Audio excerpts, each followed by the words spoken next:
situasi tahun 90.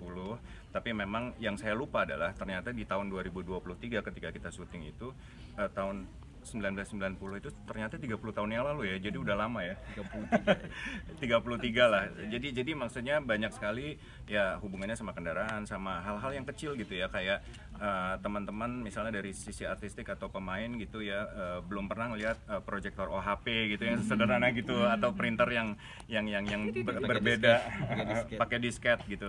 Mungkin hal-hal gitu, tapi itu jadi challenge juga karena sebenarnya kan gaya berkomunikasinya berbeda, bukan semua pakai HP, semua pakai apps gitu. Jadi sesuatu yang cara berkomunikasi yang berbeda, harus nyamperin ke rumahnya pakai motor atau jalan kaki, ke kampus juga baru ketemu di kampus kalau mau bikin janjian. Jadi hal-hal seperti itu yang lebih challenging serta menarik untuk storytelling.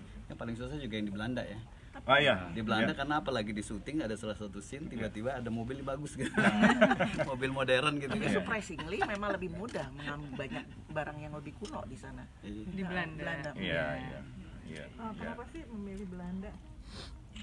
Belanda ya, sekolah hukum. Sekolah hukum ya. Karena kan tokohnya kan jurusan hukum. Jadi ketika ngambil S2 memang Belanda salah satu tempat atau negara yang menjadi kiblat untuk ilmu hukum di Indonesia.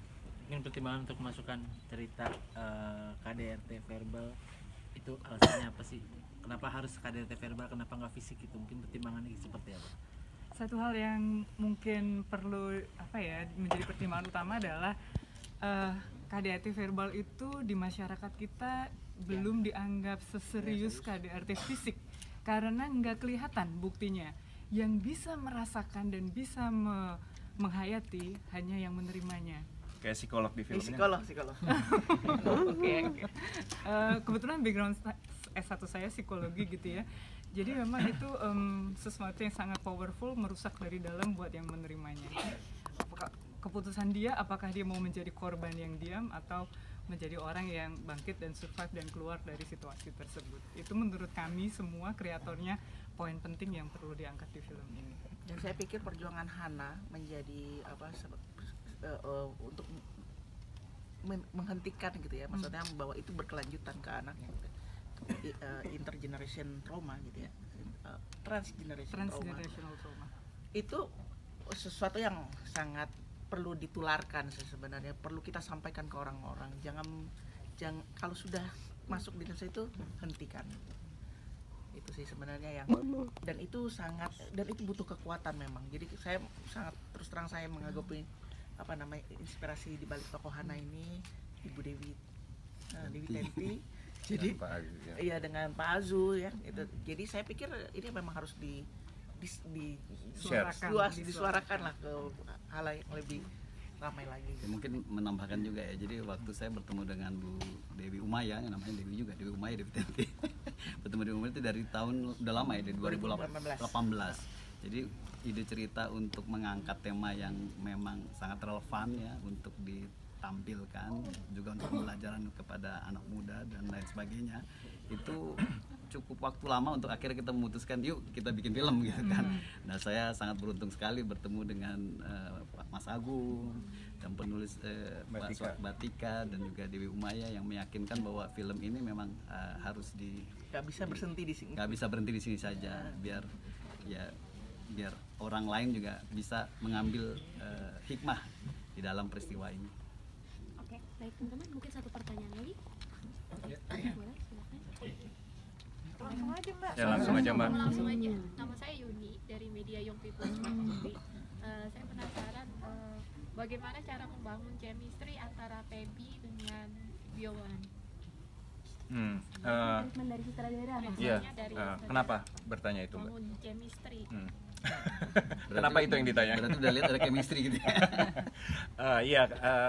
Seperti yang saya tadi sampaikan bahwa proses casting pertama adalah untuk melihat kecocokan, karena bukan masalah sekedar jago acting gitu ya, tapi juga bahwa para cast ini juga harus believable, bahwa mereka dari awal bahkan ketika kita casting yang kita cari adalah frekuensi gitu ya, vibrasi, bagaimana mereka make sense atau logis atau kita bisa beli bahwa mereka itu saling suka, kira-kira begitu.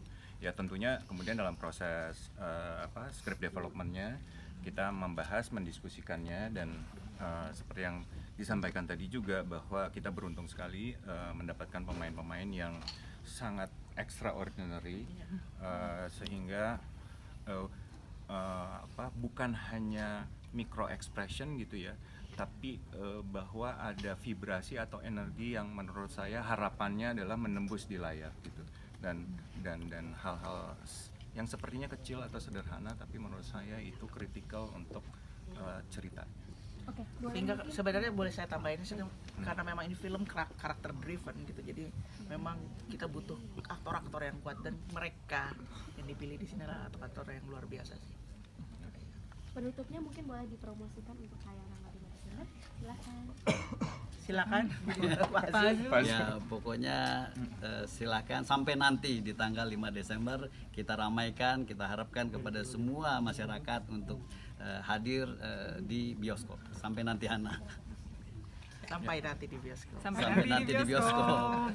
Mulai tanggal 5 Desember ya. Iya. Kalau pemutarannya kan di JAV ya, JAV Jogja. Oh Ada, iya, ya, 3 spesial. Desember. Komentarnya dong kan Special kayaknya sold screen. out ya kalau nggak salah ya.